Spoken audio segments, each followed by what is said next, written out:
All right, guys. This is one of my secret weapons when it comes to competing with the big guns online. Like, this is how I'm able to stand out and still make a lot of money with products and niches that are somewhat sort of saturated, although I think people use that term too much when products aren't saturated. And I'm not going to leave you hanging.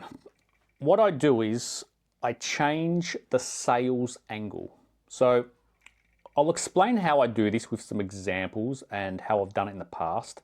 But basically, I sell the same products as other stores, but I frame it in a different way, like a different perspective, so it resonates with a different audience. So this way, I'm able to target a different audience who may not have been exposed to the product yet, because I know the product is a winner. Like, I've seen other stores already selling the product, but I want to change the angle so I'm highlighting a different benefit or I'm solving a different problem. And this can be a really simple change, or it can be a very creative change. An example of a very simple change was years ago, I used to sell pet products. And I found with some of the products, I could simply change the animal that I was targeting and expose the products to a whole new audience, and it worked surprisingly well. Like, for example, there were these backpacks that were designed for cats to go into, and they had like this clear bubble window thing, you might have seen them. Well, I started selling the product, but I advertised it for small dogs instead, and just targeted dog owners, and I made tons of sales doing that. And I also did it with cat socks, believe it or not, but just sold cat socks as dog socks. Again, the same product, but just changed the angle in the simplest way possible. And for me, this was like this light bulb, holy shit moment where I realized how effective this was. Because at the time, it completely opened my eyes to what's possible. And this works because most people don't ignore a product ad because the product is bad. They ignore it because the sales perspective doesn't match their mindset and it doesn't resonate with them. So if your product is more benefit focused, you need to come up with alternative benefits that your competitors aren't focusing on so you can resonate with a whole different audience. If your product is more problem solving focused, come up with an alternative problem that you can solve that will resonate with a different audience. Another example is a few years ago, the portable blender was a really hot dropshipping product. Okay, many stores were selling this product at the time, but all of the portable blender stores were focused on sort of like this convenient way of drinking healthy smoothies on the go, and like that was their sales angle. And I didn't end up going through with it at the time for whatever reason, but I was going to sell the portable blender, but target mums with little kids who want to make baby food on the go. Like, I have no idea if that was a good idea or if it would even work, but this is just an example of completely changing the angle of a product and solving a different problem and potentially targeting a passionate and a specific market who may not have been exposed to the product yet.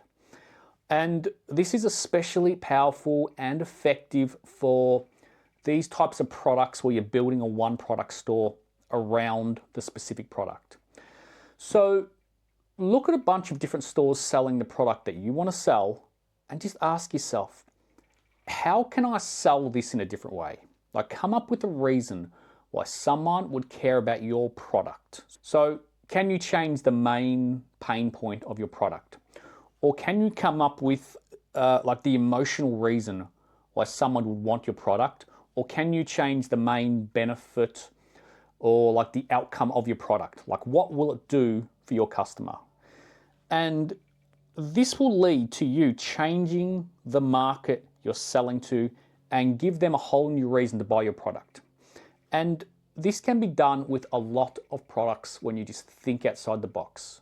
Just think about the different audiences you can target and the different reasons why they may need your product. Another example is, let's say we're selling large dog beds. Okay, this seems like a product with one use, and that's for dogs to sleep on, and one audience, and that's for dog owners. But we can get far more specific than that. Like, we can target dog owners of specific dog breeds like Great Danes or Rottweilers or whatever it is. And that just sort of makes it feel like the bed is designed specifically for that breed. Or we can come at it from the angle of dogs with joint issues, or dogs with anxiety for a better night's sleep, or dogs recovering from injury, or whatever other health issue there is to do with dogs. Or you can come at it from the angle of premium and luxury beds for dog owners who spare no expense, or or a bed that's built for longevity. Okay, just an angle that you can see other stores selling the same product haven't taken advantage of yet. Like, that's the key. Now, we've also got other products that are meant to solve like multiple problems. And there's many ways you can tackle these products. For example, think of infrared products like sauna blankets or face masks, which have been popular for a while, and they're meant to help with muscle recovery and sleep and different skin conditions and detoxing and stress and anxiety. And then there's also the beauty angle you can come at it from. Like, it can provide beautiful skin and anti-aging benefits, and can help you lose weight and longevity. So with a product like this that has many supposed benefits, instead of building the store focused on all the health and all the beauty benefits and the cost-saving benefits and the convenience benefits, an idea is to build a store focused on some narrower benefits that are targeted to a more specific audience. Because most stores will just list every benefit of saunas that they're aware of, even though most people don't really give a shit about every benefit, and they're likely only using it for a specific purpose. So in this situation, you could build a store focused around just the anti-aging benefits of infrared face masks and how it improves skin and collagen production.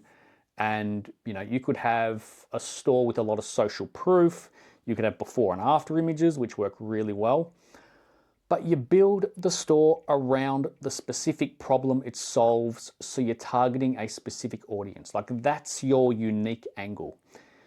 Like, for me, this is my favorite part of e-commerce, like getting creative and thinking of an alternative perspective from my competitors and finding unique ways of standing out. Because I know the product is popular and it's desirable if there's a lot of stores already running ads. So I know the product can be sold, and I know I don't need to compete on price, and I don't want to compete on price. So I want to compete with the angle. And when you change the angle, you change your product images, and you change your product titles, and you change your descriptions and your ads and your social proof, and your entire store is focused on your unique angle. Like, this is how I sell profitable products and compete with a lot of other stores selling the same products. All right? I hope this has given you a new way of thinking about e-commerce, because this opened my eyes to what's possible when you think like this, okay? Thanks for watching.